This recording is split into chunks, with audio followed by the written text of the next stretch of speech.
Autre site sous affluence grandissante, les parcs d'attractions qui connaissent en moyenne une hausse de fréquentation allant jusqu'à 30% par rapport à 2019, une sortie de crise post-Covid qui profite aux géants du secteur, mais aussi aux plus petits. Portrait ce soir d'une saga familiale à la tête d'un parc depuis 34 ans. Connaissez-vous la récré des Trois Curés? Partons en Bretagne, Thomas Paga avec Guy Sabin. Depuis 30 ans, c'est une histoire de famille à sensations fortes au milieu des prairies du Finistère.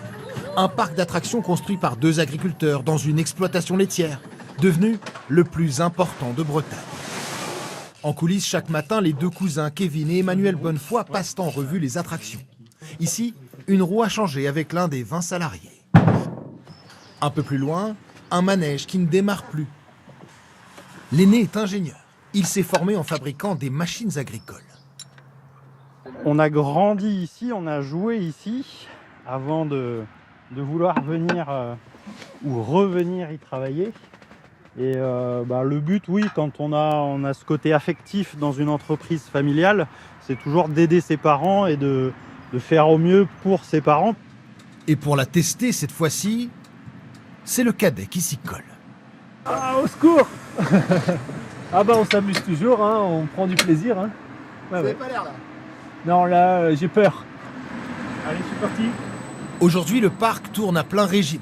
Mais il y a quelques années, ce n'était encore qu'un pré où broutaient les 45 vaches de Francis Bonnefoy. En 1989, sa famille a l'idée d'y installer des manèges, des pédalos sur le plan d'eau et de vendre des friandises aux gamins du coin. Vous voyez mon fiston qui est là, Emmanuel, il mange sa glace. Et tout est parti d'une idée de son frère Jean-Pierre lors d'un voyage en Normandie.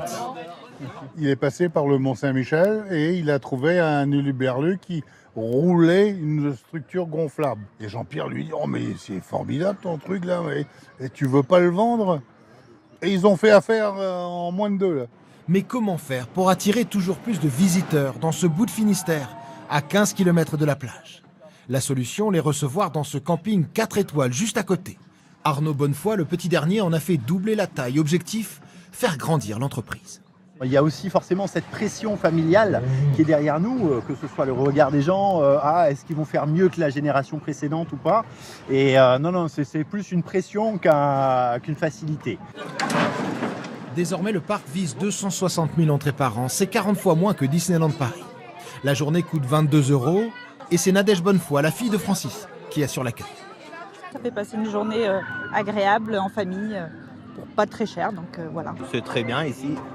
Et on reste dans le coin, ça fait pas des millions de kilomètres à faire. Il n'y a pas besoin d'aller à Disneyland pour ça. J'ai fait Disneyland, on est bien ici aussi. Ici, la règle des enfants reste celle de leurs parents paysans, faire toujours plus d'investissements. Ce parc familial dépense 1 million d'euros par an en moyenne pour ses attractions, 4 millions pour le Grand 8 où je me trouve actuellement, et promet le même investissement pour une surprise en 2025. Mais pour l'instant, je vous laisse, on va descendre.